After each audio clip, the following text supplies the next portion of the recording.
कुछ देख जो।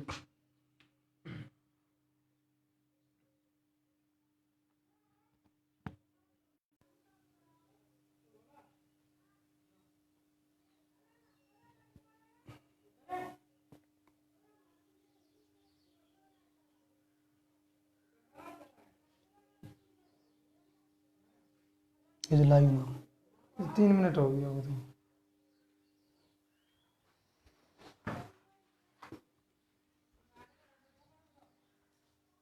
हेलो दोस्तों, नमस्कार। मैं इंजीनियर अंशराज सतसाई इंस्टीट्यूट अलवर में आपका स्वागत करता हूं।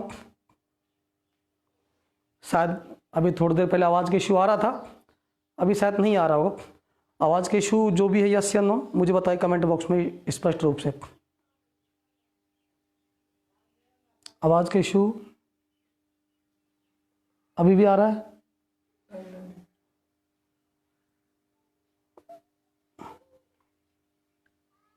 लाइव इसमें शो कर रहा है ना?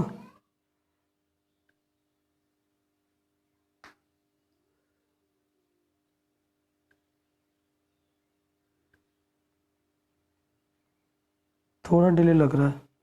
ये नेटवर्क प्रॉब्लम ज़्यादा चल रही है आजकल, ये प्रॉब्लम है ना, भीड़ ज़्यादा है नेट पे।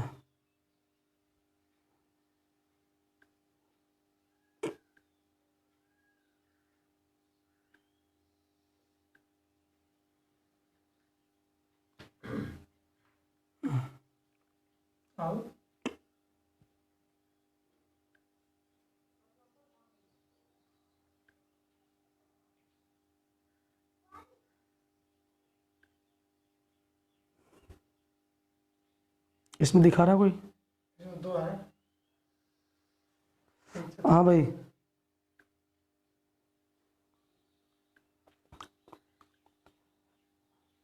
हाँ प्लीज़ आप लोग मुझे एक बार ये क्लियर करें, आवाज़ क्लियर आ रही है नहीं आ रही है?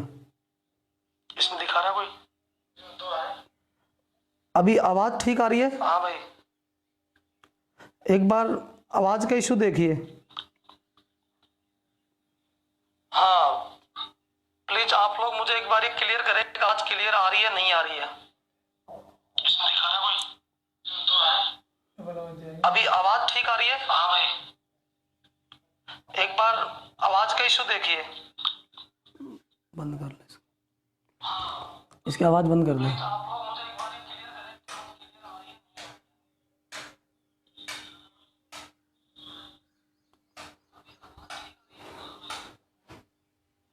चलिए, शायद आवाज़ अभी ठीक आ रही होगी। आवाज़ अभी आपको पहुंच पा रही है ना? कोई इशू नहीं है? आवाज़ का इशू नहीं आ रहा ना? एक बार सभी राइट कर दीजिए आवाज़ पर अगर नहीं आ रहा तो। इस पर देखना, कमेंट पढ़ो एक बार कि कमेंट में क्या क्या आ रहा है।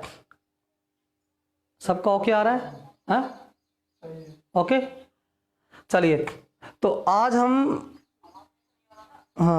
आज हमारा जो टारगेट है, एक बार मैं सभी बच्चों से एक बार दोबारा से मेरी तरफ से सभी का मैं हार्दिक स्वागत करता हूं सतसाई इंस्टीट्यूट के अंदर। और हम ही लोग काफ़ी दिनों बाद हमारी मुलाकात हुई है, और ये मेरी कोशिश रहेगी कि मैं आपको क्लासेज जो है, अभी देखो कोरोना का टाइम चल रहा है, हालांकि कोरोना के बारे में सबका अलग अलग मत है, मैं मेरे मत के बारे में आपको नहीं शेयर करना चाहूँगा, लेकिन इतना है कि अभी जो भी कंडीशन रही है उस कंडीशन की वजह से हम लोग, आप लोग और हम लोग फिजिकली टच नहीं हो पा रहे हैं। पर अभी मैं कोशिश कर रहा हूँ कि ऑनलाइन आपको कुछ थोड़ा बहुत फ्री निःशुल्क वो देने की कोशिश करूँ, ताकि आप लोगों का एग्ज़ाम के लिए कुछ थोड़ा सा आपको प्रॉफिट मिले, क्योंकि आप लोग डिपेंड थे मेरे ऊपर, लेकिन अभी किसी भी कारण से हम ऑफलाइन क्लासेस नहीं ले पा रहे हैं, वो आपको पता ही है क्या इशू है। अब ऑनलाइन के लिए लेकिन प्रॉब्लम ये कि हमारे पास थोड़ा सा भी हम जस्ट एक जुगाड़ कर रहे हैं, क्योंकि एकदम से हम पुराना, जैसे जो पहले के लोग बाग हैं जिनके पास सारी ऑलरेडी सेटिंग व्यवस्था, पूरी व्यवस्था है, उन लोगों की कंपेयर हम नहीं कर सकते यहाँ पर ऑनलाइन में।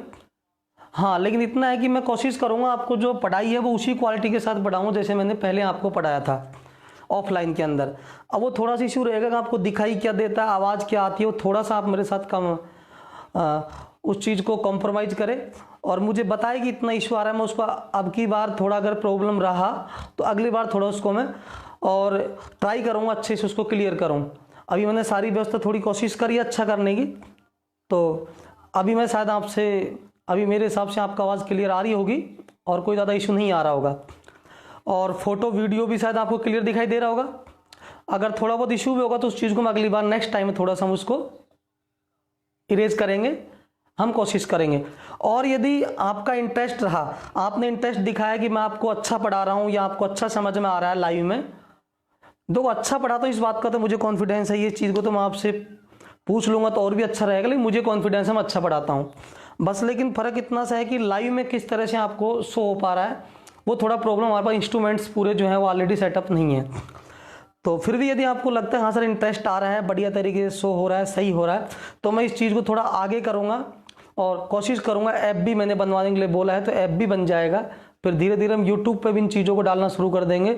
वहाँ से आपको डिस्क्रिप्शन बॉक्स के अंदर आपको जो भी हमारा चैप्टर वाइज जो होगा PDF वगैरह वो हम वहाँ पे डाल देंगे। हम कोशिश कर रहे हैं, आप लोगों का सहयोग रहा तो मैं इस चीज़ को आगे बढ़ाऊँगा डेफिनेटली।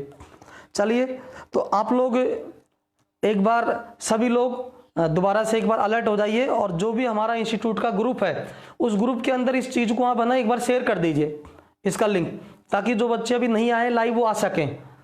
मैं अभी जस्ट 2 या 3 मिनट के अंदर मैं अपनी बात को जो है स्टार्ट करना चाह रहा हूँ।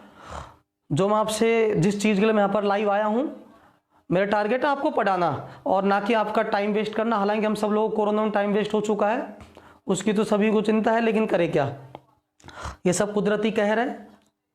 इसके लिए आप लोग थोड़ा सा इसी हमारे कठिन परिश्रम, ये हमारा कठिन इंतजाम चल रहा है।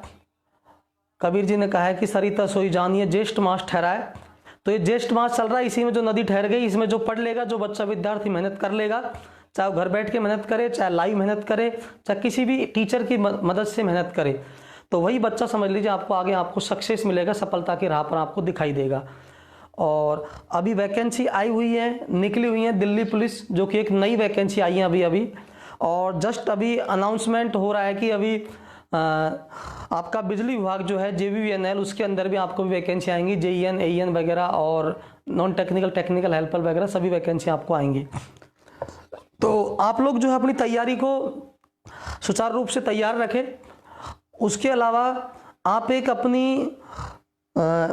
एक टारगेट तैयार करें, क्योंकि इस कोरोना के अंदर आपको टारगेट तैयार करना होगा, क्योंकि आप अगर भ्रमित हो गए तो यहीं से आपका पूरा जो है फिर रास्ता फिर गड़बड़ा जाएगा, फिर आगे आप कुछ नहीं कर पाएंगे। तो इसके लिए आपको अपने टारगेट बनाना पड़ेगा, और क्योंकि बहुत सारे रास्ते हैं, ज़िंदगी में कठिनाइयाँ भी हैं, उन सभी से लड़के आपको एक आपका रास्ता तैयार करना है।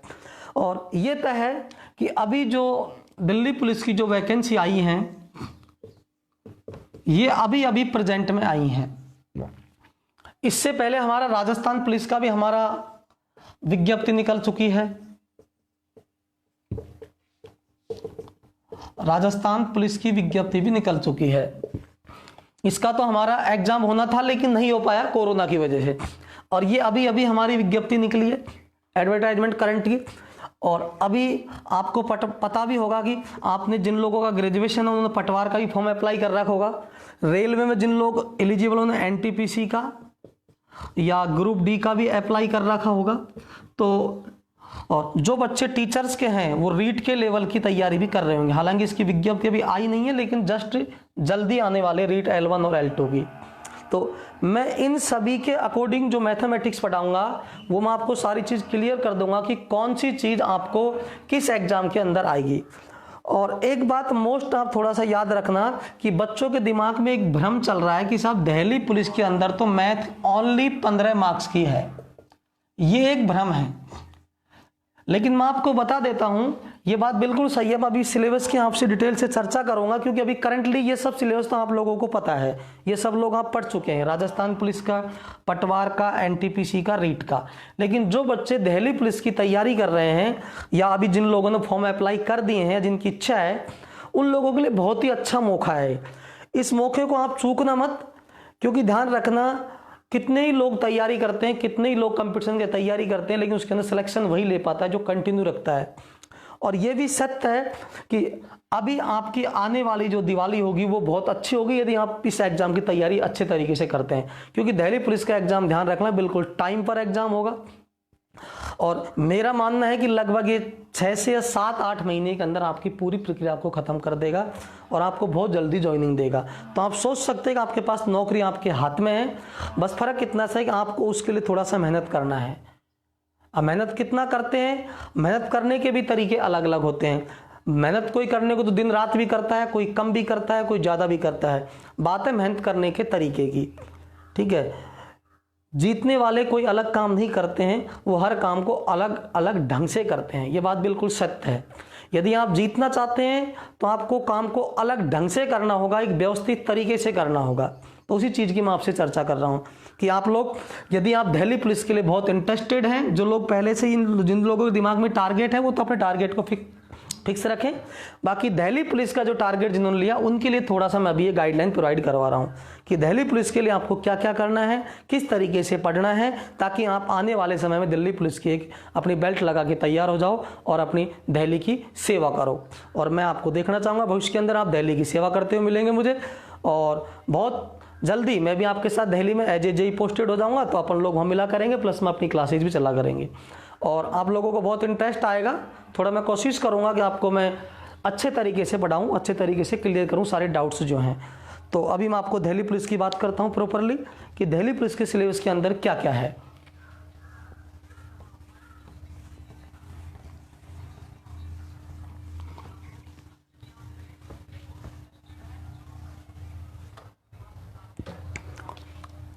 अब देखिए, दिल्ली पुलिस के लिए मैंने आपसे कहा कि आप सोच लीजिए कि आज ही आपका दिल्ली पुलिस में सिलेक्शन हो चुका है, पर सोचने से काम नहीं चलेगा। सोचने के साथ साथ आपको कठिन मेहनत भी करनी है, और कठिन मेहनत भी एक निश्चित तरीके से करनी है। एक तरीका होना चाहिए, हर चीज़ का तरीका होता है। तो उस तरीके से आप यदि कठिन मेहनत करते हैं तो डेफिनेटली आपको सफलता अवश्य मिलेगी। और मान लीजिए कि 6-7 महीने के अंदर नौकरी आपके पैरों में होगी, नौकरी आपके कदम चूमेगी। बस थोड़ा सा आपको मेहनत करना है, फिजिकली आपको अलग से एक्सरसाइज करनी है, उसके लिए तो आपको अलग से अपने प्लानिंग के हिसाब से एक्सरसाइज कीजिए। बाकी मैं बात कर रहा हूँ टीचिंग की, जो आपका पेपर होगा, रिटर्न एग्जाम्स होगा। रिटर्न एग्जाम्स के अंदर आपको पता होगा, आप लोगों ने देख भी लिया होगा कि दिल्ली पुलिस के अंदर आपके 4 पार्ट रहेंगे। 4 पार्ट रहेंगे। ए पार्ट आपका जनरल अवेयरनेस, दूसरा पार्ट आपका रहेगा मैथ्स। ध्यान रखना, मैथ्स में आपका आएगा अर्थमेटिक, जिसको हम बोलते हैं अंक गणित। तीसरा हमारा पार्ट है रीजनिंग।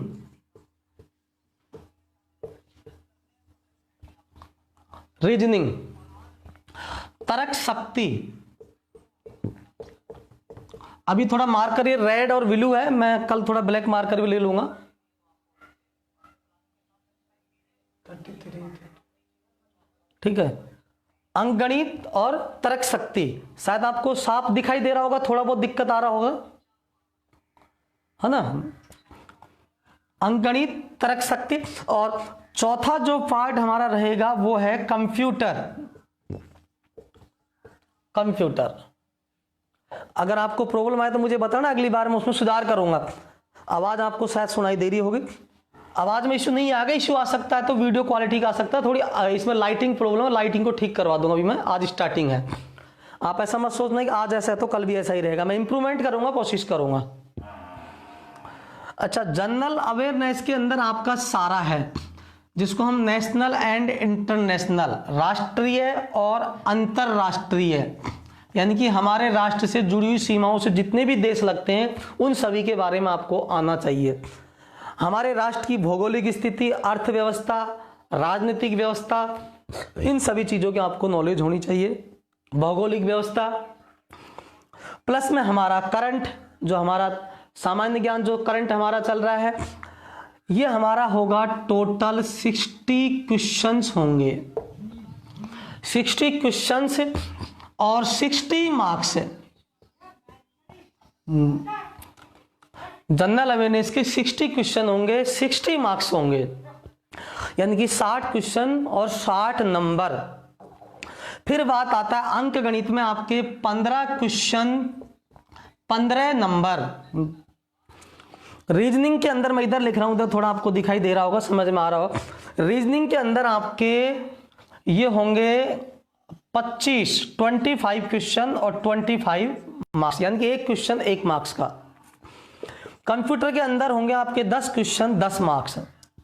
अब आप ऐड कर सकते हैं टोटल 60, 10 70, 5 75 और सॉरी मैं कहीं कुछ गड़बड़ नहीं, 25 और 15 40 और 10 50, ये सॉरी आपका है, ये 50 नंबर का है, ये थोड़ा इशू रहेगा, ये 50 मार्क्स का है, ठीक है। ये 50 है, ये 15 है और ये 25, देन ये होगा आपका 25 15 टोटल, यानी कि आपका 100 मार्क्स का बनेगा ये। तो ये होगा 25 15 होगा 40 एंड 10 50 50 100, तो टोटल आपका 100 नंबर का पेपर होगा, ठीक है। टोटल 100 नंबर का पेपर होगा, जिसमें 50 नंबर का आपका जनरल अवेयरनेस है, 50 नंबर्स में आपका मार्क आपका मैथमेटिक्स, रीजनिंग और कंप्यूटर। अब जो मेरा टारगेट है 100 नंबर का क्वेश्चन आपका पेपर होगा, ये होगा 90 मिनट, 90 मिनट बोले तो 1.5 घंटे का पेपर होगा। 1.5 घंटे के अंदर आप इसको सॉल्व करेंगे। इसमें आपकी नेगेटिव रहेगी एसएससी के अकॉर्डिंग 1/4, यानी कि, और फिर भी अगर कोई हो सकता है, मैं फिर भी कोई आपको इशू लगता है तो उस चीज को, और बाकी मैं तो मैंने एक नॉर्मल आपको जानकारी दी है, इसको तो हमारा नोटिफिकेशन भी आप डाउनलोड करके उसमें चेक कर सकते हैं, कोई इशू नहीं है। पर अभी जो मेरा जो उद्देश्य है उस चीज को समझ लीजिए। मैं जो कहना चाह रहा हूं कि यहां पर आपका अंक गणित आपको लग रहा होगा 15 नंबर का है, 25 का ये है, बोले तो टोटल 40 नंबर का है। लेकिन ध्यान रख लीजिए आप कि ये 40 नंबर ऐसे हैं कि आप यहां 40 में से 40 ला सकते हैं, 40 में से आप 40 नंबर ला सकते हैं। ये कोई गारंटी नहीं है, लेकिन आप जीके में 50 में से 50 ला सके यदि आप फुल मेहनत करते हैं तो। मैं ये नहीं कह रहा कितने आप ला पाएंगे, वो depend on your capacity, but मैं ये कह सकता हूं कि मैथमेटिक्स और रीजनिंग के अंदर आप 40 में से 40 ला सकते हैं, अगर बच्चा प्रॉपर तरीके से मेहनत करता है तो। जैसे मैं आपको क्लासेज लूंगा और मेरा टारगेट रहेगा कि जो बच्चा मैथमेटिक्स की, रीजनिंग की मेरी क्लासेज रोज लेगा, डेली लेगा, अभी ऑफलाइन शुरू होगा तो बहुत ही बढ़िया है, नहीं तो ऑनलाइन जो क्लासेज लेगा उसमें उसको 40 में से 40 नंबर आने की मेरी गारंटी रहेगी, जो क्लासेस पूरी लेगा तो। उसके अलावा बात आती है कंप्यूटर एंड ये भी क्लासेज आपको लगाएंगे। जीके की क्लासेज आपकी लगवाई जाएंगी निर्मल एमडी सर के माध्यम से। निर्मल एमडी सर आपको जीके की क्लासेज लेंगे, जीके क्लासेज आपकी निर्मल एमडी सर के द्वारा रेगुलर लगवाई जाएंगी ये भी, और कंप्यूटर की क्लासेज भी आपकी श्याम सर के द्वारा या निर्मल एमडी सर के द्वारा ये भी आपकी लगवाई जाएंगी, ठीक है। तो ये आपका दिल्ली पुलिस का सिलेबस है, इसी के अकॉर्डिंग आपकी क्लासेज रहेंगी, और इसमें जो जो आपके चैप्टर्स हैं वो मैं आपको अकॉर्डिंग टू टॉपिक जब पढ़ाऊंगा तो आपको समझा दूंगा कौन कौन से चैप्टर्स आपके आएंगे। बाकी आप इसकी डिटेल आप उसमें से ले सकते हैं, आपका जो डिटेल नोटिफिकेशन है वहां से आप ले सकते हैं। मैं डिस्क्रिप्शन बॉक्स में इसको डाल दूंगा, आप वहां से इस चीज को कर लेना, इसको डाउनलोड कर लेना, कोई इश्यू नहीं आएगा। तो एक बार सबसे पहली बात तो है कि इस वीडियो को यदि मैं एज इट इज यहां से मैं इसको डाउनलोड करके सीधे इसको यूट्यूब पर डालूंगा, आप चैनल को सब्सक्राइब करना ताकि उस पर लाइक बन सके, सब्सक्राइब बन सके, ताकि वहां पर भी मैं आपको वीडियो जो है फिर वहां से भी लाइव में कर सकूं। आप उस चीज के लिए मेरा सहयोग करेंगे। और अभी हम आगे चलते हैं इसके माध्यम से, और फिर भी अगर आपको कोई इशू आ रहा हो तो मैं बार बार आपसे कह रहा हूँ कमेंट बॉक्स में आप डाल दीजिए, कोई आवाज का इशू, कोई वॉइस का इशू, कैसा भी कोई इशू हो किसी भी तरीके का। और बाकी मैं जैसा आपको मैंने ये कह दिया, मैं दुनिया में इतना बड़ा महान आदमी नहीं हूँ कि दुनिया में सब ज़्यादा मुझे ही आता है, लेकिन इतना है कि मुझे कॉन्फिडेंस है मेरे मेहनत के ऊपर, जितना मैंने हार्डवर्क किया अब तक, कि मैं आपको जो दूंगा प्रॉपर दूंगा, आपके एग्जाम के अंदर आएगा और डेफिनेटली आप सक्सेस भी होंगे। और सत्साई इंस्टीट्यूट एक ऐसा इंस्टीट्यूट है अलवर के अंदर, ये कोई ज़्यादा दूर नहीं है, आप लोग यहाँ से इसको चेक भी कर सकते हैं। हमारे इंस्टीट्यूट के अंदर जो ऑफलाइन क्लासेज लगती हैं वहाँ भी बच्चा जो प्रॉपर हमारे अकॉर्डिंग मेहनत करता हो नौकरी लग के गया है, डेफिनेट नौकरी लग के गया हो बच्चा, वो कभी ऐसा नहीं हुआ कि नौकरी नहीं लगा। हाँ कुछ केस होते हैं वो तो मैं आपसे कह रहा हूँ नहीं लगते, उनके पीछे लॉजिक होता है कहीं कहीं, या तो हमारी बात वो नहीं मानते हैं या फिर वो लोग कुछ ज़्यादा ही कमज़ोर होते हैं, उनको थोड़ा समय चाहिए होता है। बाकी ये मेरी गारंटी है कि जो बच्चा हमारे अकॉर्डिंग पढ़ेगा वो नौकरी लग के डेफिनेट जाएगा। और अभी मैं इससे कोई पैसा कमा नहीं रहा हूँ, लेकिन ये बात जरूर भविष्य के अंदर मेरा टारगेट भी पैसा कमाने का ही है, वो तो हर इंसान सोचता है। पर यह कि अगर मैं पैसा कमाऊंगा तो आपको नौकरी अवश्य मिलेगी, इसमें भी कोई डाउट नहीं है। और अभी मैं आपको फ्री क्लास दे रहा हूं, आप लोग सपोर्ट करेंगे तो शायद आगे इनकम भी होगी ना, आपकी नौकरी भी लगेगी। चलिए अब मैं बात करता हूं आगे काम की।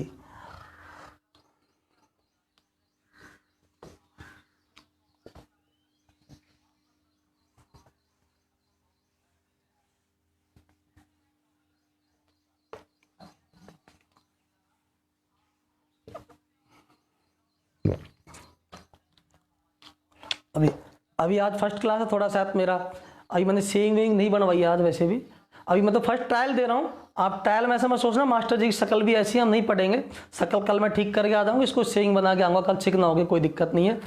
चश्मा मैं भी थोड़ा साफ करके आऊँगा, अभी थोड़ा आवाज़ भी इसमें लाइटिंग भी ठीक करूँगा, आप चिंता ना करें। बस ये बस आप तो सहयोग प्रदान करें, मैं बहुत सुंदर तरीके से आपको शायरी भी सुनाऊंगा, बढ़िया बढ़िया गजब गजब, लेकिन आप लोग ध्यान देते रहिए। बस ये बहुत मजे मजे में हम पूरी गणित को सीख जाएंगे, रीजनिंग को सीख जाएंगे, आप भी सोचेंगे कि आनंद आ गया। लाइफ जीने का तरीका भी हम आपको सिखाएंगे, जिंदगी कैसे जी जानी चाहिए। इस समय के अंदर आपको एक जिंदगी जीने के लिए भी एक मोटिवेशन चाहिए, वो भी हम आपको देंगे। और सबसे बड़ा मोटिवेशन होता है कि आप लोग प्रॉपर तरीके से हार्डवर्क करिए, जो आप काम करें उसको प्रॉपर तरीके से कर, बाकी दुनिया में कोई टेंशन लेने की जरूरत नहीं है, सब कुछ चलता रहेगा। चलिए अब हम बात करते हैं कि मैथमेटिक्स के अंदर मैं आपको मैथमेटिक्स और रीजनिंग क्लासेस मैं खुद लूंगा। आपको पर डे की जैसे भी आपको शेड्यूल होगा आपको बता दिया जाएगा, मैथमेटिक्स क्लास कितने घंटे रहेगी, रीजनिंग क्लास कितने घंटे रहेगी। अभी मेरा टारगेट रहेगा कि 45 मिनट की मैथमेटिक्स की क्लास रहेगी और 45 मिनट्स की रीजनिंग क्लासेज रहेगी। वो मेरी क्लासेज रहा करेंगी, बीच में थोड़ा गैप हो जाएगा या फिर उसमें जीके क्लासेज में लगवा दूंगा, ठीक है। इस तरीके से आपकी क्लासेज रहा करेंगी। अब हम बात करते हैं कि आज हमारा जो मैथमेटिक्स के अंदर जो आपका सिलेबस है, जो दिल्ली पुलिस या पटवारी या किसी भी तरीके से उनमें आपको अलग अलग निकालना है कि कौन सा आपका किसके लिए कौन कौन सा सिलेबस आपका एलिजिबल है। चलिए तो मैं आपको बात करता हूं मैथ्स है। अब मैथ्स के अंदर देखिए, मैंने आपसे कहा कि जो सिलेबस है ऐसा नहीं है कि कोई इसका सिलेबस दिल्ली पुलिस का कुछ अलग है। जो आपने नॉर्मल गणित पढ़ी है, चाहे वो 9th में पढ़ी हो, 10th में पढ़ी हो, 8th क्लास में पढ़ी हो, 7th में पढ़ी हो, 6th में पढ़ी हो, वही मैथमेटिक्स है दिल्ली पुलिस के लिए। और मैं तो ये कह सकता हूं कि इसका जो लेवल है वो आपका, मैं तो कहता हूं 10th क्लास का लेवल भी बहुत अपर है। आपका इसमें लेवल बहुत ही बिल्कुल एवरेज लेवल आएगा, जो आपको क्वेश्चन यदि आप थोड़ा सा प्रॉपर तरीके से, मैंने कहा ना, क्लासेज लेंगे तो आपको उनको हल करने में बहुत आसानी रहेगी। मैं आपको एग्जाम्पल भी दूंगा कि दिल्ली पुलिस के अंदर किस तरह क्वेश्चन आया था इस चैप्टर से, सारी चीज मैं आपको बताऊंगा। अभी मैंने आपसे कहा कि हर उसकी बताऊंगा कि पटवारी के अंदर इस टाइप का क्वेश्चन आएगा, दिल्ली पुलिस में इस टाइप का आएगा, राजस्थान पुलिस में इस टाइप का आएगा। और अभी यहाँ पर एसएससी का हमारा इतना मामला नहीं चल रहा है, एसएससी क्लासेस अलग से लगाई जाएंगी जो एसएससी का बच्चा होगा, यानी कि एडवांस लेवल की क्लासेज आपको अलग से पढ़ाई जाएगा। अभी हम केवल बेसिक लेवल की क्लासेज आपको दे रहे हैं। ये बात विशेष ध्यान रखना कि कोई बच्चा ये ना सोचे साहब आप ये क्यों पढ़ा रहे हो, तो बहुत सिंपल सी बातें हैं। ध्यान रखना, मैं वही चीजें बता रहा हूँ जो आपके एग्जाम के अंदर अभी आएगा, वो बिल्कुल बेसिक लेवल होगा। एडवांस लेवल के लिए आपको अलग से क्लासेज लगाई जाएंगे, अलग से, जो एसएससी बैंकिंग के लिए होगा। अभी सेंट्रल गवर्नमेंट ने एक नियम और लगाया, सीईटी, सेंटर एलिजिबिलिटी टेस्ट। हम इसके हिसाब से भी कुछ आपको भी नया पैटर्न आएगा, गवर्नमेंट की क्लासेज में हम लागू अभी स्टार्ट करेंगे, ठीक है। अभी हम बात कर रहे हैं प्रॉपरली बेसिक लेवल की, जो आपका इन एग्जाम के अंदर इंपॉर्टेंस होगा। तो देखिए रही बात स्टार्टिंग बेसिक लेवल से, अब बात करता हूं मैं टॉपिक कि जो टॉपिक है वो कुछ अलग नहीं है, टॉपिक वही होंगे जो आपने आज तक पढ़े हैं। मैं फिर भी लेकिन आपको एक बार थोड़ा सा डिस्क्राइब कर देता हूं। देखिए सबसे पहला टॉपिक होता है हमारा सिंप्लीफिकेशन, बोले तो हिंदी में बोल सकता हूं मैं सरलीकरण। यह आपका ऐसा दुनिया का कोई एग्जाम नहीं है जिसके अंदर सरलीकरण के क्वेश्चन नहीं पूछे जाते हैं। अब वो कितने पूछे जाते हैं वो डिपेंड ऑन एग्जाम पैटर्न, बाकी सरलीकरण का क्वेश्चन आपका डेफिनेट आएगा ही आएगा। अब सरलीकरण के अंदर हमारी बहुत सारी चीजें आती हैं, हम उन चीजों को नॉर्मल तरीके से, बेसिक तरीके से उन्हें आपको सिखाएंगे। दूसरा हमारा आता है नंबर सिस्टम, जिसको हम बोलते हैं संख्या पद्धति। ये सभी हमारे दिल्ली पुलिस के अंदर भी हैं और सभी एग्जाम्स के अंदर आएंगे। तीसरे नंबर का हमारा चैप्टर आएगा औसत। औसत, ये तीनों चैप्टर हो गए। आप चाहो तो मैंने कहा नहीं, इनको आप नोट करने कोई इशू नहीं, आपको वीडियो से मिल जाएंगे, आप इनको बस देखते जाइए। सरलीकरण, संख्या पद्धति और औसत, 3 चैप्टर ये हो चुके हैं और मैं आगे भी बता रहा हूं।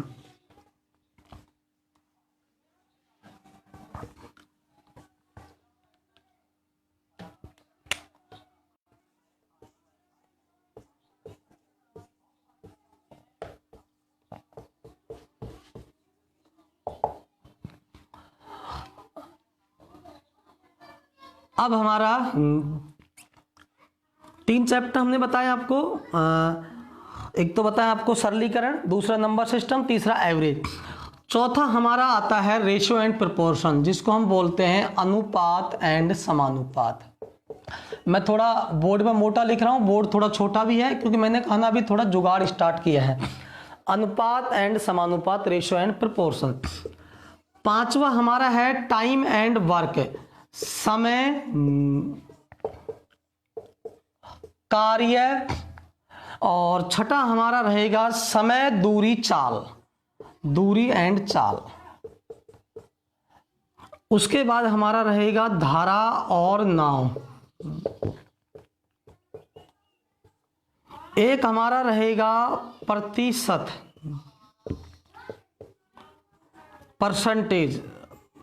उसके अलावा हमारा रहेगा लाभ एंड हानि। उसके अलावा हमारा रहेगा सिंपल इंटरेस्ट यानी कि साधारण ब्याज, साधारण ब्याज।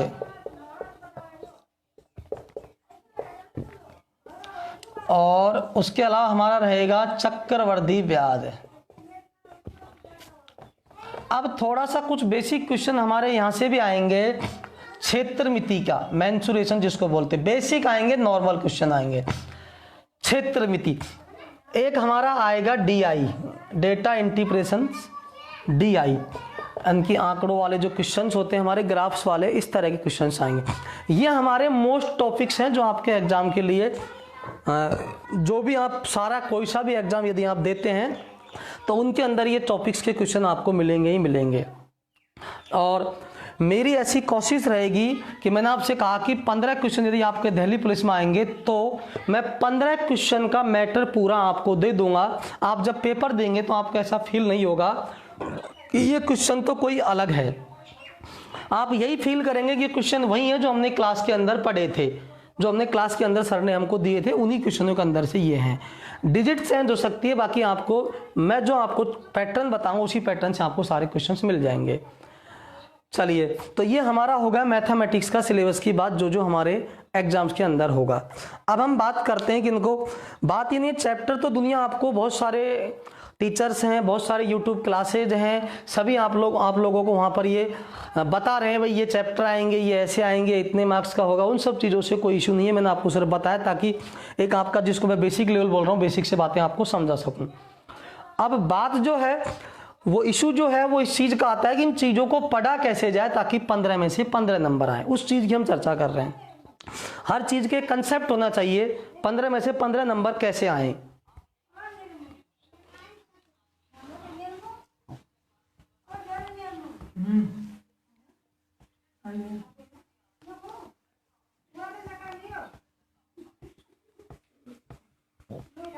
बंद कर दे।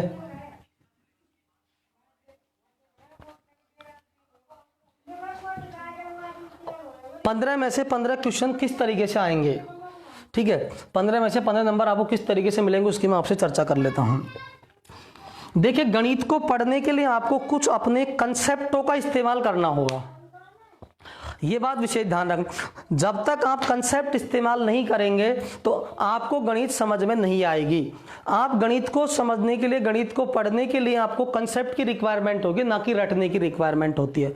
हमने देखा है कि बहुत सारे टीचर्स एक एक चैप्टर को कोई तो कहता है ये फ्रैक्शन मेथड है, कोई कहता है ये प्रतिशत मेथड है, कोई कहता है अनुपात मेथड है, कोई कहता है फलाना मेथड है, कोई कहता है ढिमका मेथड है।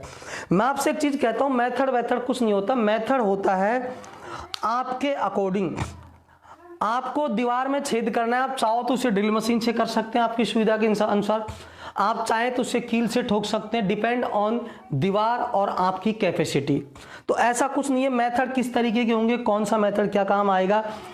और ऐसा भी नहीं है कि मैंने कहा कि ड्रिल मशीन चलानी है दीवार ठोकने के लिए, दीवार में कील ठोकने के लिए आपको ड्रिल मशीन चलानी है। अब गलती से ऐसा उस टाइम में ड्रिल मशीन अवेलेबल ना हो तो फिर कैसे ठोकोगे दीवार में कील। तो इसका मतलब ये हुआ कि वो डिपेंड ऑन सिचुएशन, आपको जो हथियार बता रहा है जो टीचर की, आप इस हथियार के माध्यम से इन क्वेश्चनों को सॉल्व कर लेंगे। अब जरूर थोड़ा वो हथियार हर क्वेश्चन पे सेट हो जाए, क्योंकि क्वेश्चन एग्जाम के अंदर अलग अलग तरीके से थोड़ा सा पूछा जाता है, जिसमें आपको थोड़ा सा कॉमन सेंस लगाना होता है, उसमें आपको रटना नहीं पड़ता है कि इसमें ये पैटर्न लगेगा, पैटर्न अपने आप लग जाता है जब बात आपको समझ में आ जाती है। उसी चीज की मैं आपसे चर्चा कर रहा हूं कि किसी भी टॉपिक को पढ़ते वक्त पहले तो हम यहाँ पर क्लासीफाइड करेंगे कि गणित को किस तरीके से हम बांटेंगे, एक चैप्टर के साथ में कितने चैप्टर लिंक करेंगे और उन चैप्टरों को हम कैसे कैसे समझाएंगे। जैसे अभी मैं बात करूं प्रतिशत का चैप्टर है, तो ध्यान रखना इस प्रतिशत के चैप्टर से कितनी सारी चीजें लिंक करती है। इस प्रतिशत के चैप्टर से आपकी चीज लिंक करेगी लाभ एंड हानि, और इसी प्रकार आपकी इससे लिंक करेगी साधारण ब्याज, इससे लिंक करेगी आपकी चक्रवृद्धि ब्याज, इससे लिंक करेगी आपका डिस्काउंट बट्टा। यानी कि एक यदि आपको प्रतिशत का टॉपिक प्रॉपर तरीके से समझ में आ गया, ध्यान रखिए मेरा समझाने का पढ़ाने का तरीका थोड़ा जो है वो कंसेप्चुअल है, ना कि रटाने वाला है। मैं रटाऊंगा नहीं, बिल्कुल कंसेप्ट से बात करूंगा। आप एक टॉपिक से इन पांचों टॉपिकों को पढ़ाऊंगा। मैं आपको प्रतिशत अलग से नहीं पढ़ाऊंगा, लाभ हानि, ना अलग से सिंपल इंटरेस्ट, ना अलग से कंपाउंड, ना अलग से बट्टा। मैं प्रतिशत के अंदर इन सारे चैप्टरों को पढ़ाऊंगा। मैं प्रतिशत के अंदर ही बताऊंगा लाभ हानि क्वेश्चन अब यहाँ कैसे होगा, यहाँ पर आपको सिंपल इंटरेस्ट कैसे होगा, यहाँ पर कंपाउंड इंटरेस्ट कैसे होगा, यहाँ पर बट्टा कैसे होगा। तो हम इस तरीके से किसी भी चीजों को हम कंसेप्ट से पढ़ेंगे कि कंसेप्ट क्या इस्तेमाल करना, रटना बिल्कुल नहीं है। चलिए अब हम आपको एक छोटा सा एग्जांपल देते हैं जिससे आपको बातें मेरी समझने को अच्छा समझ में आएगा कि हाँ कि मैं ये बात क्यों कह रहा हूँ, कंसेप्ट का मतलब क्या होता है। देखिए कंसेप्ट का मीनिंग मैं क्यों कह रहा हूं। अभी मैं कोई चैप्टर नहीं पढ़ा रहा, चैप्टर में जब शुरू करूंगा, जब उस चीज की प्रॉपर मैं आपको गाइडलाइन दूंगा, स्टार्टिंग से क्लियर करूंगा। अभी आज हमारा केवल बेसिक बातों पर करने का है। मैं बात ये कर रहा हूं कि चैप्टर जो आप शुरू करते हैं या फिर बेसिक लेवल आप करते हैं, उस कंसेप्ट से कैसे हल करते हैं, उस चीज पर आप ध्यान देंगे। देखिए जैसे मैंने एक छोटी सी बात बोली कि साहब चीनी के भाव में, चीनी या नमक कोई भी हो सकता है, उसमें कोई इश्यू नहीं, चीनी चीनी हो, आप सब नमक क्यों नहीं लेते, गुड़ क्यों नहीं लेते हो। मैंने कहा कि गुड़ के भाव में, अब ध्यान रखना ये क्वेश्चन कोई बहुत कठिन क्वेश्चन नहीं है। गुड़ के भाव में 25% की कमी होने पर, 25% की कमी होने पर 100 रुपये में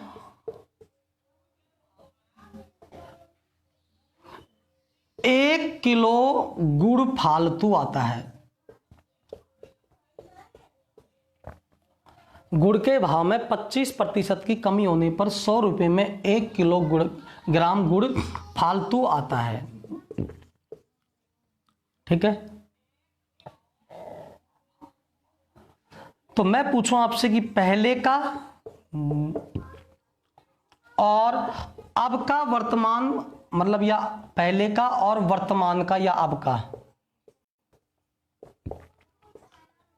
और वर्तमान का गुड़ का भाव प्रति किलोग्राम क्या होगा। ये एक क्वेश्चन हो गया हमारे सामने कि गुड़ के भाव में 25% की कमी होने पर 100 रुपये में 1 किलोग्राम गुड़ फालतू आता है, तो पहले का और वर्तमान का गुड़ का भाव प्रति किलोग्राम क्या होगा। अब मेरी बात को आप समझ लीजिए, इस चीज को बिल्कुल नहीं रटना। यह आपका एक नॉर्मल कॉमन सेंस की बात है कि सब गुड़ फालतू आ रहा है। इस सवाल को मैं आपको बेसिक तरीके से समझा देता हूं। एक बार दिखाई नहीं दे रहा है क्या? एक बार दोबारा बोल देता हूं। गुड़ के भाव में 25% की कमी होने पर 100 रुपये में 1 किलोग्राम गुड़ फालतू आता है, तो पहले का और वर्तमान का गुड़ का भाव प्रति किलोग्राम क्या होगा। अगर कोई बच्चा इस क्वेश्चन को दिमाग में उसके आ रहा है तो आप उसका आंसर भी दे सकते हैं कमेंट बॉक्स में, ऐसा कोई दिक्कत नहीं है, ताकि मुझे ये भी लगे इन बच्चों को भी मैंने जो पढ़ाया था उन चीजों को भी भूले नहीं है ये लोग। हालांकि जो बच्चे मेरे से पढ़ चुके हैं उनको इस क्वेश्चन करने में कोई इशू नहीं आएगा, वो इसको मात्र 5 सेकंड में 10 सेकंड में कर देंगे। जो नए स्टूडेंट को थोड़ा सा प्रॉब्लम क्रिएट हो सकता है, क्योंकि उन लोगों ने इसका शॉर्टकट मेथड्स याद रखे हैं, शॉर्टकट मेथड हमेशा दिमाग में आते नहीं है, तो मैं उसी की आपसे चर्चा कर रहा हूं। कि गुड़ के भाव में 25% की कमी होने पर 100 रुपये में 1 किलो गुड़ फालतू आता है, तो पहले का वर्तमान का गुड़ का भाव क्या होगा। अब मुझे आप एक चीज बताइए, यहां पर मैंने कहा ना परसेंटेज की बात है, तो परसेंटेज में क्या होता है, मैं थोड़ा सा बेसिक दूंगा। परसेंटेज का मतलब होता है कोई भी चीज 100 रुपये पर होती है, बेसिक बता रहा हूं नोट, कि उसने कहा कि गुड़ के भाव में 25% की कमी होने पर, इसका मतलब आप ऐसा समझ लीजिए कि गुड़ का जो भाव है वो 25% कम हुआ, तो आप नॉर्मल समझ लीजिए कि अगर मैं प्रतिशत की बात करता हूं तो मैं ये सोचूंगा, चलो मैं इसको डिलीट कर देता हूं, क्वेश्चन शायद आपको दिख गया होगा।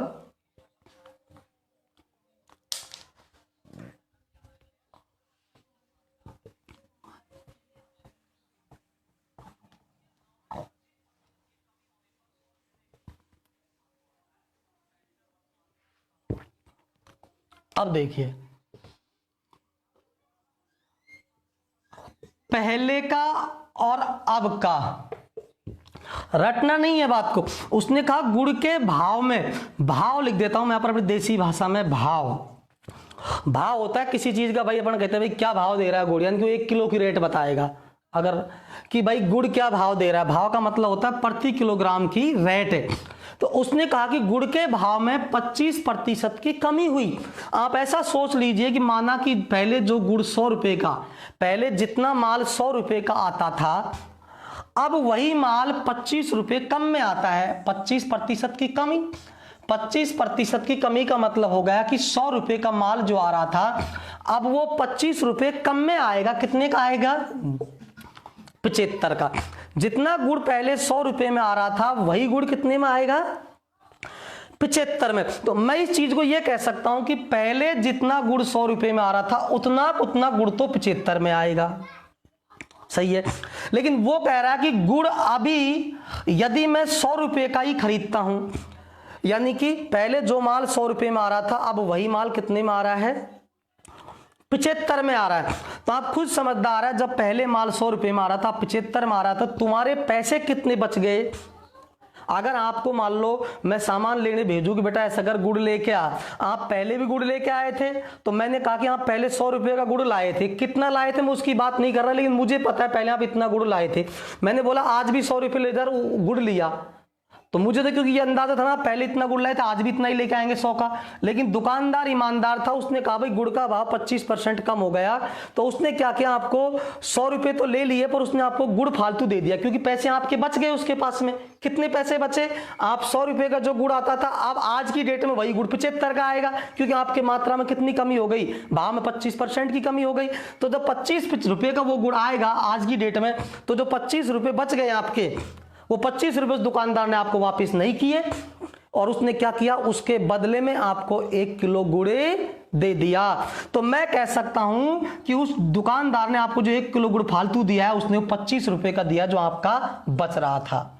बात तो मेरी बात समझ में आई नहीं आई कि भाई पहले 100 रुपए का जो गुड़ आ रहा था अब 25% की कमी होने का मतलब माल 75 रुपए का आएगा, तो आपके पैसा कितना बचा, 25 रुपए बचा। उसने क्या किया, दुकानदार ईमानदार था, उसने 25 रुपए का आपको 1 किलो गुड़ दे दिया। इससे यह सिद्ध होगा कि जब 25 रुपए को उसने 1 किलो गुड़ दिया है तो आज की डेट में गुड़ की जो भाव है वो क्या भाव हो गया, 25 रुपए प्रति किलोग्राम। बात समझ में आई नहीं आई भाई, आज की डेट में गुड़ का भाव हो गया 25 रुपए का 1 किलो, मतलब 25 रुपए प्रति किलोग्राम। तो आज का मूल्य तो हमें पता लग गया साहब 25 रुपए प्रति किलोग्राम हो गया वर्तमान।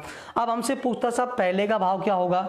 अब सीधी सी बात है, जब 25 रुपए का 1 किलो गुड़ आ रहा है अब का, तो पहले वो गुड़ का भाव कितना था, उस चीज को यदि हम चर्चा करें तो हम यहां से भी समझ सकते हैं कि 25 रुपए का 1 किलो आया क्योंकि 25% की कमी हुई। चलिए उस चीज को हम थोड़ा सा और आगे डिस्कस कर लेते हैं। इतना समझ में आ गया कि ये मूल्य कौन सा हो गया मेरा, वर्तमान। अब इसमें दुनिया भर के मेथड, दुनिया भर के शॉर्टकट लग जाते हैं, यदि आपको इतनी बात समझ में आ गई है तो। देखिए कैसे, बहुत अच्छा। एक तो ये तरीका हो गया। अब इसी को कोई अनुपात बना दे। अनुपात का मतलब होता है संबंध, कि सब पहले भाव 100 रुपए का था तो अब कितने का हो गया, 75 का। अनुपात में क्या होता है, समान संख्याओं से आप उसको काट सकते हैं, समान संख्याओं का भाग लगा सकते हैं, समान संख्याओं से गुणा कर सकते हैं।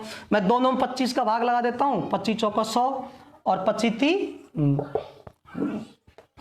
तो ये भाव का अनुपात आ गया कि साहब पहले अगर कोई गुड़ 4 रुपए का आता था तो वही गुड़ अब कितने का आएगा, 3 रुपए का आएगा।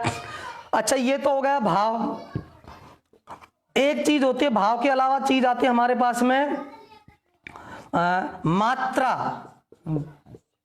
और एक हमारे पास में आएगी कीमत।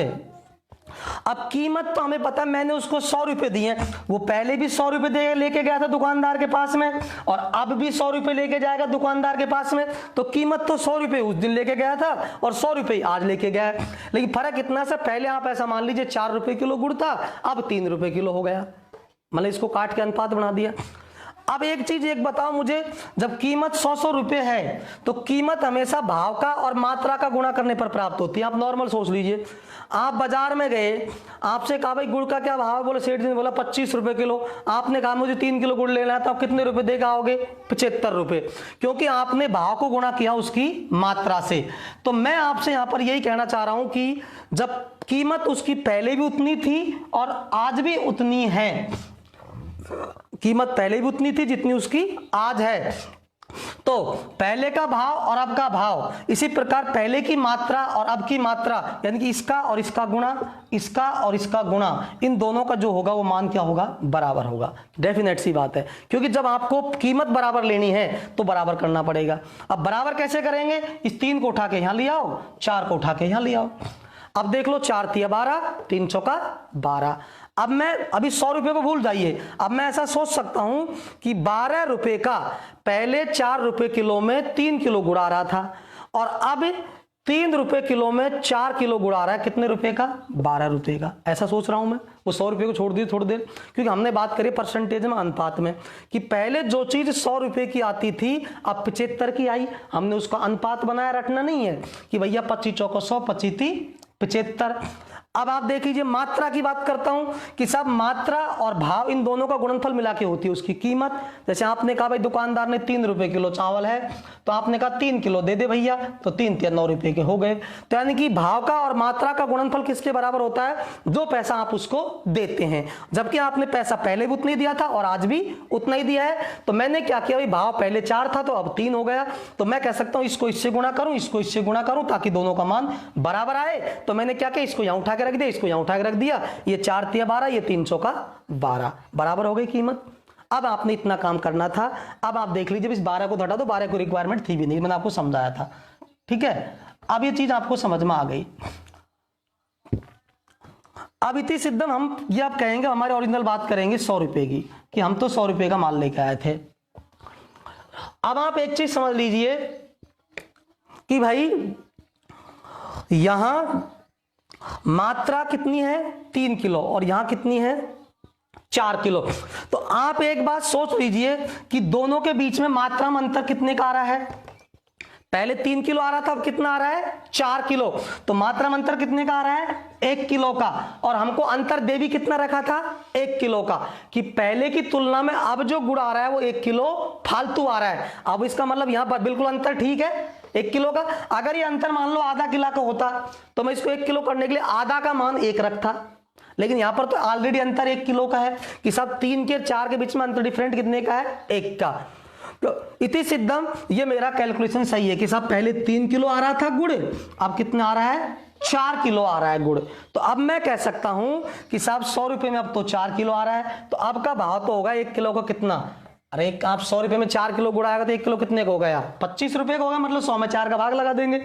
और पहले 3 किलो गुड़ आ रहा था कितने का, 100 रुपए का, तो 1 किलो कितने का आएगा, 100/3, बोल तो 33 सही 1/3 रुपए का। मेरी बात शायद आप समझ गए होंगे।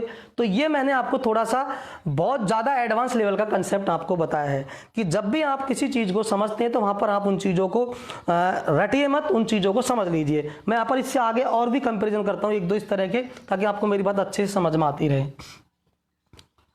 देखिए मैं 1-2 चीज़ें और बताने की कोशिश करता हूँ। अब कमी की जगह वृद्धि भी हो सकती है। मैंने कहा कि साहब अंडे के भाव में, अंडे के भाव में, अंडे के भाव में 10% की कमी होने पर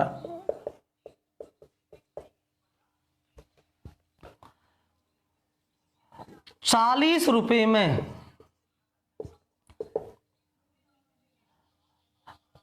1 किलो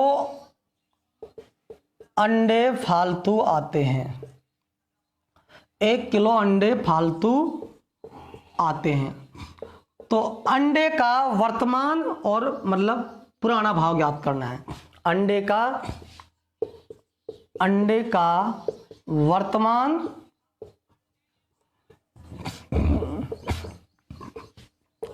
और पुराना भाव प्रति किलोग्राम ज्ञात करना है। प्रति किलोग्राम ज्ञात करना है। अंडे के भाव में 10% की कमी होने पर 40 रुपए में 1 किलो अंडे के आते हैं।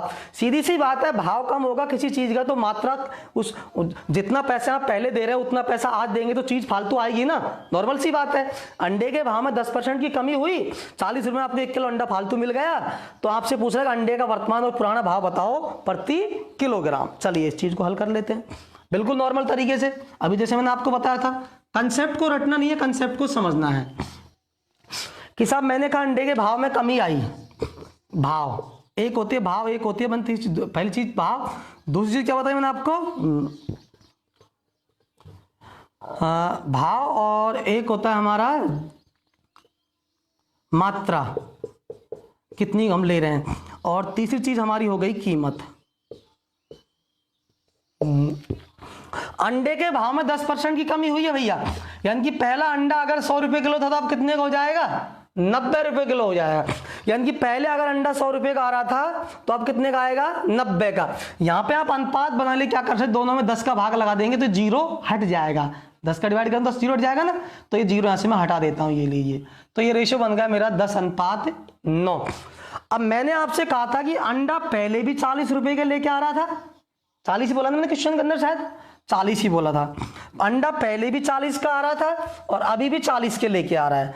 मुझे इससे कोई मतलब नहीं, मेरा उद्देश्य है कि भाव का और मात्रा का गुणनफल दोनों जगह बराबर होना चाहिए। तो क्यों ना मैं इसको 9 इधर 10 कर दूं, कैसा रहेगा, हो गया 10 × 9 90, 10 × 9 90। मैं कह सकता हूं कि पहले अगर 9 किलो अंडे आ रहे थे तो अब कितने आ रहे हैं, 10 किलो।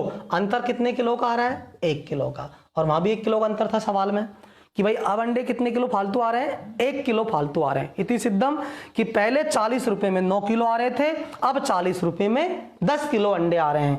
तो 40 रुपए में 10 किलो अब आएंगे, ये अब का भाव है। कब का भाव है, ये अब का। और ये कौन सा है, पहले का। ये पहले का और ये अब का। तो मैं कह सकता हूं कि 40 रुपए में कितने आ रहे हैं भैया, 10 किलो।